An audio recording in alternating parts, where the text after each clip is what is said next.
Now, the other thing I noticed in Walmart, is there's somebody at the door when I walk in. Somebody whose job it is. This is the only thing they have to do to earn a living wage. In America, this is a job to look at me when I walk into Walmart and go, hello. That is a job in America. Hello. A job. Happens everywhere in America. Not except New York. It would not work in New York. Not going to work in New York City, is it? New Yorkers, hello. Fuck you. That's what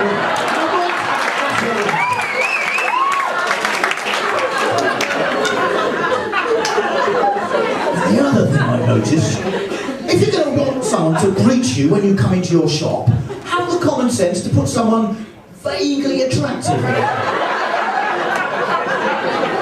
It's actually very difficult to qualify to become a Walmart greeter. You can't do the job unless you weigh an absolute minimum of 480 pounds.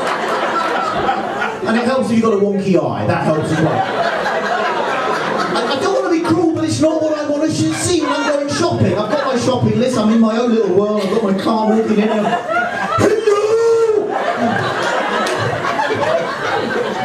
I'm doing that a bit too much, sir. Hello! The one I saw in Port Charlotte had a badge in training. How could you possibly fuck that job up?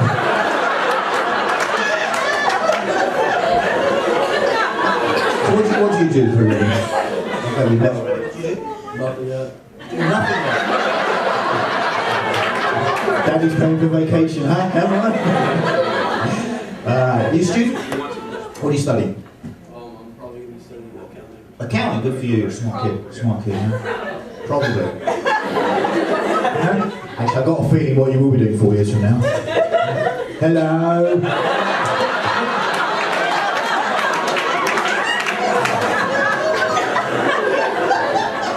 My Nassau moment this morning. I arrived yesterday, I had a look around. Anyone been downtown? No? You're scared to go down? That's right, it's okay. I went to this would not happen in America, this would not happen anywhere else in the world. I went into a supermarket, I was in 10 items or less. The man in front of me, 16 items. That should be a felony. Oh, I'm going to say something, I'm not letting this go. Excuse me sir, there's a problem, either you can't read or you can't count, you need to move to the other. This is what he did. This is what I don't believe this would happen in America. This would only happen on the Bahamas. He looks at me. I can't do the voice. He says, well, I'll try. He says, well, Mon, he called me Mon. Well, Mon, I tell you what I's going to do just for you. I's going to be 2 people. He picked up the plastic divider. He picked up the plastic divider that is supposed to separate one person shopping from another. He split his own shopping into 2 loads. And he paid twice.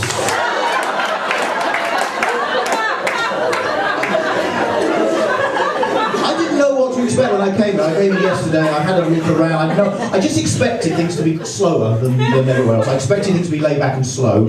And the first thing I see when I get to the airport, I'm waiting for my bags to come out. I've never seen such a fucking slow carousel.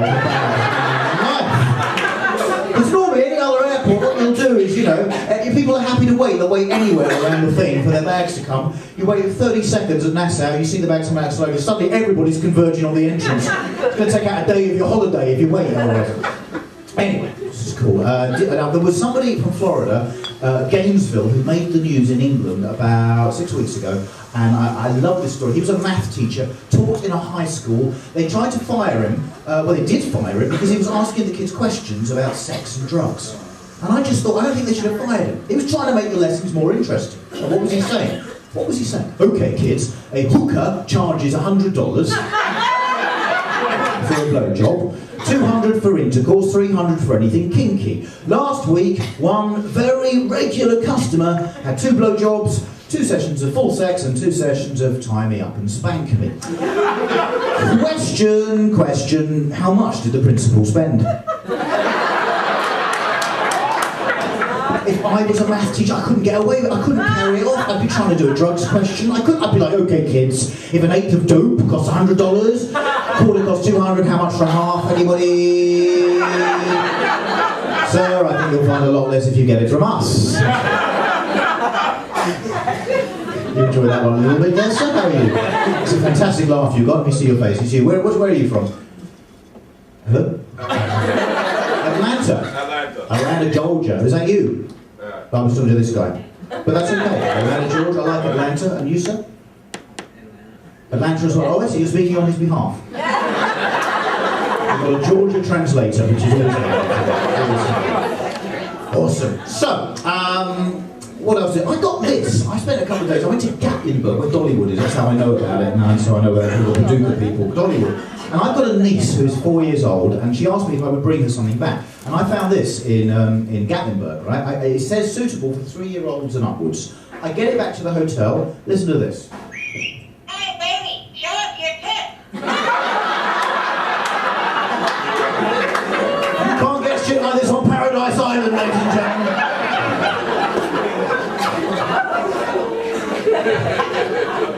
Alright.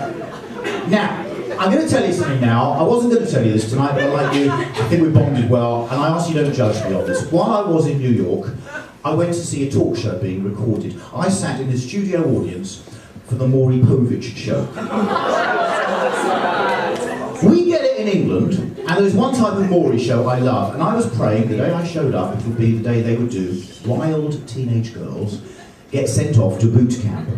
I love that show. If you haven't seen it, I'll do a synopsis for you. It's always the same. The parents come out first of all. They're very upset. They're going, Maury, we can't cope. She's only 15. She's already slept with 100 different men.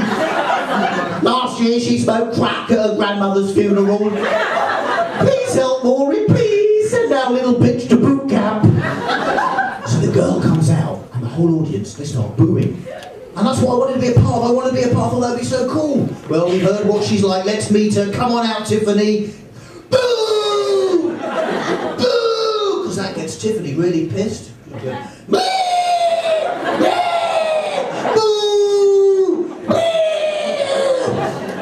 Whatever!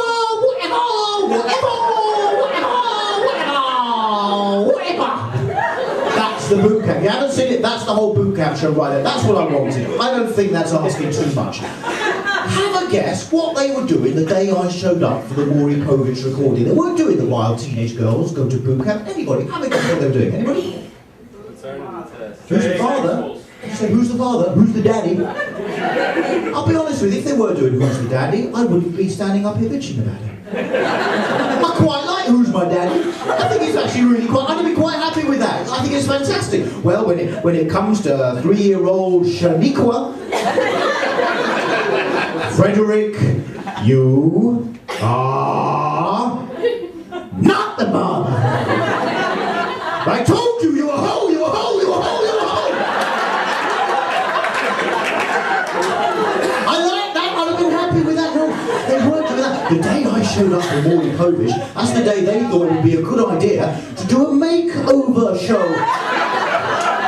A makeover, a whole hour, one woman, I want to make Maury, I can't get a boyfriend, can I have a makeover? And then I might get a boy. I couldn't believe they were putting this shit on television. This woman, she wasn't ugly, she didn't need a makeover, she was a little bit fat, all she needed to exercise, she needed to eat sensibly. I was on my feet screaming, send that bitch to boot camp! Send her to boot camp! So I'm single. Shocker. Georgia accent there. I think women are so much better than men at knowing if they've got the right partner. Do you know what? Men will do things on dates that women, they will look at what he does and in 2 seconds they've worked out his whole personality. I'll give you an example. First date. They go back to his place and she happens to notice that his coffee maker, it says property of Motel 6 on the side. Immediately she has worked out 2 things about him. Number 1, he's a thief. Number 2, she stays with him, she's going on shitty vacations. One of the things I couldn't get over in America,